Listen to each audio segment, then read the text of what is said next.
Alright, well, it's 2 days later, and I finally found me a fuel pickup. I had to drive an hour and a half outside of my town, which is Frisco, just north of Dallas. I had to go up to almost the Oklahoma border to find this that goes down inside the fuel tank. Now, this one's a little bit different. Apparently this year they had a problem with the fuel float. You can hear it going back and forth in there. Apparently it's just like a carburetor float. Over years it gets kind of saturated with fuel and it ends up not working. Puts the ski into limp mode, which doesn't work very well. So what I'm going to do for the time being, just to see if we can get this ski running for the weekend, is I'm going to twist the two wires together that go to the CDI, which will tell me up there at the MFD that it's got fuel, it's got full gas. And that'll at least get us, where we can see if this thing is up and running perfectly and we got any problems or whatever. Just got to figure out where in the hell each one of these goes. That one, see, it's labeled at the top. So you can see that one says return, and this one says reserve, but this one does not have reserve. That says vent, and then there's main over here on this side. Well, there's no main because there's only three. There's a fuel line, a return line, and a vent. So I got to figure out which one goes to which and see how that works. Obviously, if you can look in here, see if I can see it. Well, it's kind of hard to see. There we go. There's that one right there. That one goes all the way through. So I'm betting that's the fuel line. Question is, which one's the vent and which one's the return? I don't think it really matters, but I'll go read something on the internet. But anyway, so also found the little thumb piece. My local Polaris dealer has one for a whole 33 bucks. I guess if you're in dire need of something, you got to pay the full retail price. Other than that, I'm also going to go up to AutoZone and get me a new fuel filter here in about 20 minutes. See if that does it. And then what I'm going to do is I'm going to run premix in this thing, even though I'm keeping the oil on there, just to make sure that the oiler is working. So I'll run about a quarter tank of premix through it. Just make sure everything's okay. Make sure the oiler is squirting oil in there. And then maybe we'll take it off premix and just, see if we can run the oil injection from there. So anyway, that's the update for today.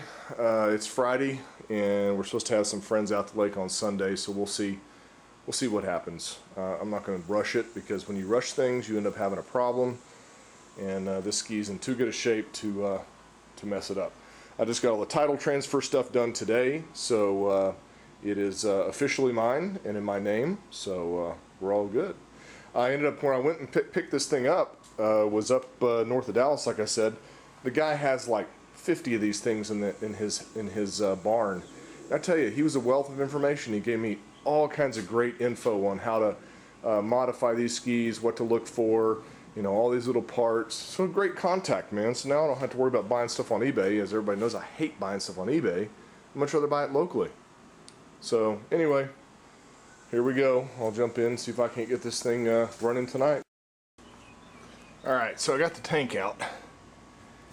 And let me show you why you want to go through your tank and make sure everything's okay. I don't know if you can see this or not, but that gas is nasty.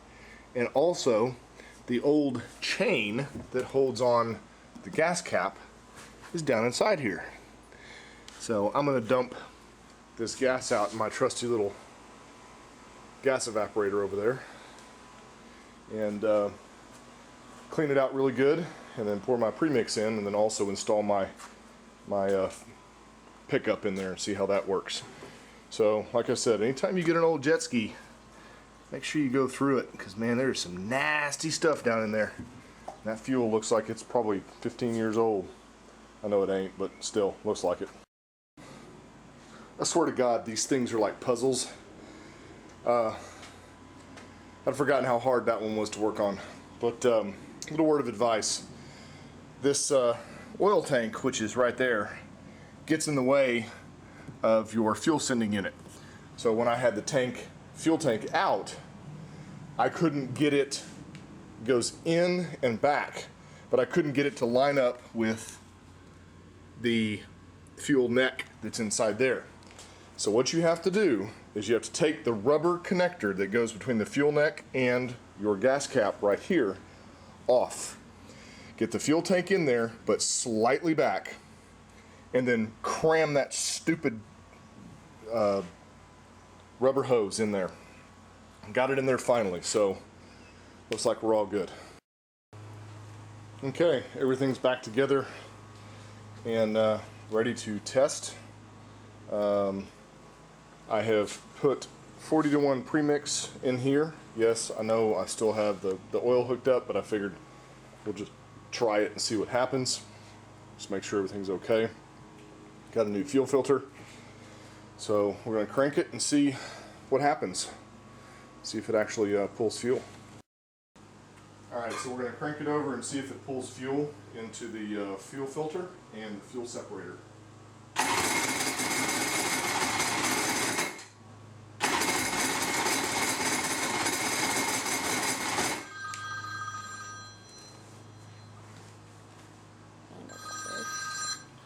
Looks like it's trying to. Oh yeah, it is. It's filling the fuel separator, so we'll just keep cranking with the choke on.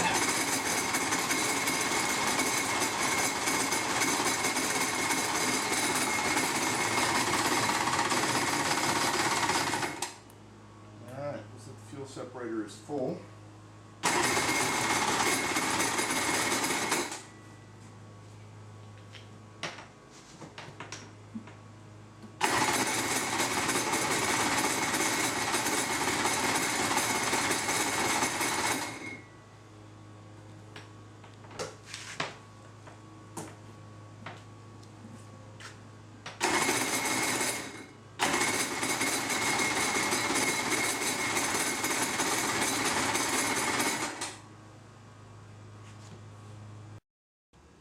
Alright, so I had to do a little bit of adjustments and forgot to hook up the fuel sender unit. I don't know if that had anything to do with it, which is right down in here.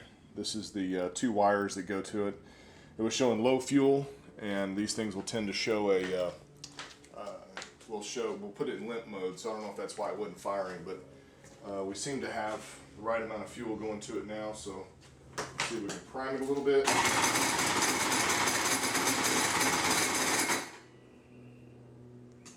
We'll see if it starts.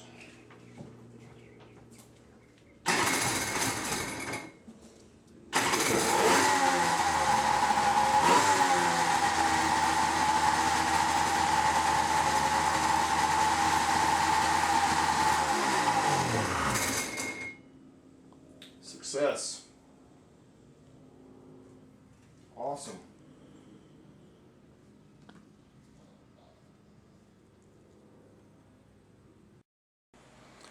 Alright, so I've been in and out of this thing a bajillion times, checking everything over and over again. I, for the life of me, can't figure out why this guy just parked it. Seems like it's in perfect shape. It needed that fuel pickup, which I wonder if something went wrong with that, or maybe because the seal on the front wasn't working. I don't know. I mean, I'm baffled. I don't know what could be wrong. I mean, the only thing I could do now is take it to the lake and just see what happens. You know, just take off real easy. I don't know about taking it out with that premix in there. That's the only thing that scares me.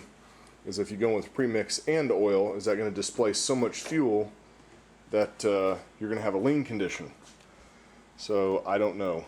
I think I'll post on the forums and see what you guys say. But I mean, this thing runs so far perfectly. Fires up on the first shot, just like the other one over there does.